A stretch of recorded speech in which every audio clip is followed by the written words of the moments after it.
This is just a quick, basic video showing my next print. This is the one of many I've done in the past week. It's a two-part print, as you can see, and this is the way the printer's set up. This is exactly how I set up all my print surfaces. This is the print head. There's nothing fancy about it. There's just the standard fan, cooling fan for the heat sink. You have your part cooling fan there on the side. It works just as it was designed to work. As you can see, no need to take my word for anything. Just see here in the video that it is printing as it always has printed. It just uses the basic Bowden tube filament delivery. It uses the basic hot end, which is a heat sink and a heat block and a nozzle. That's it. There's no electronic gizmo hanging on the side here to do bed leveling or tramming. I just use the old school tramming tool right here. This is it. I don't need to use that electronic gadget to do anything. I just tram the bed, and I actually only tram the bed right here on the tape. I don't tram it out here, over there, up here. It's literally in this location that you see right now. It's kind of like a target. That's where the printer prints. It has about a few more minutes. It's more like about 30 minutes.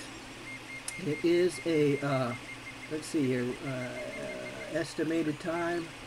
Oh yeah, so it's about a 6-hour print. It's going to be probably 6.5-hour print. And again, this is the printer. That's the plastic extruder body right there. Isn't that weird? It's still in use. No aftermarket metal or even a Creality metal. It's just not required. To change it out causes more issues than this one will ever have, ever in its lifetime. Because the things that the other metal extruder causes, this one will never do. It just can't. Okay, so there's the arm. If that ever cracks, what's the logical thing to do? Change the whole damn thing? No, just change the arm. It's like, you know, $3, 5 minutes. No other adjustments or calibrations required. It's remove, replace, and use. That's it. For years. So people that make a change because, oh, I don't want to risk problems. Well, you're having problems now. So you think you're safe from problems when you created the problems. I guess that's okay, all right? So at least this extruder won't cause the same issues that the metal extruder is causing now, okay? So plastic extruder, still in service. This is the plastic body. The arm may or may not can be changed if you want, because that's all you need to do. All right, simple. Child's play. All right. White Bowden tube, that delivers the filament. Okay. Also, instead of putting the aftermarket or change the what do they call it, a heat break in there, just remove the tube right here, take it out, put a tiny little piece of blue high temp tube in the hole. It will sit on top of the nozzle. Put a little like a spacer in there. Put the coupler back in place. The coupler will hold the spacer against the blue tube against the nozzle. That's the package deal right here. No leakage down here because it's being compressed by the coupler. Now the coupler is free to just grab the tube whenever. You don't even have to have blue tube all the way. That's bad, because blue tube all the way has a smaller inside diameter here. That's the problem. It causes friction.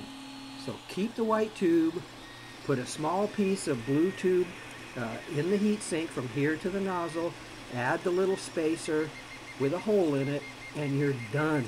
No dismantling anything. I mean, isn't that the best? Don't take apart the way it was originally designed, because it works, as you can see right now. Okay? Pretty simple. All right, let's look over here too. Look at that. It's a non-heated bed. Did you notice that? Right there? That's the set point for the bed. Non-heated. 210 on the nozzle. You can see that for yourself. It's heating and cooling. Non-heated bed. Not required. All right? No brim. No raft. No messy Elmer's glue.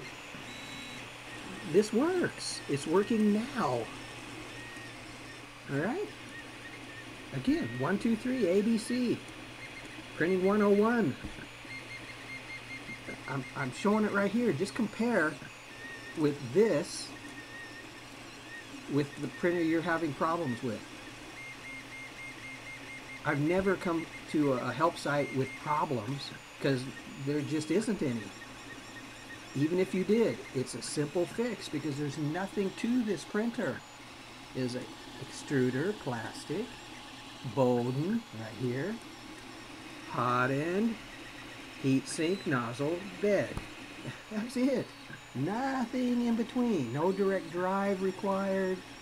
No added fans and weight and all the gizmos that weight down the hot end itself, the print head. You don't want them to add any weight because that just disrupts the print head itself. I mean, you can't shut off gravity. You can't turn it off. There you go. Happy printing.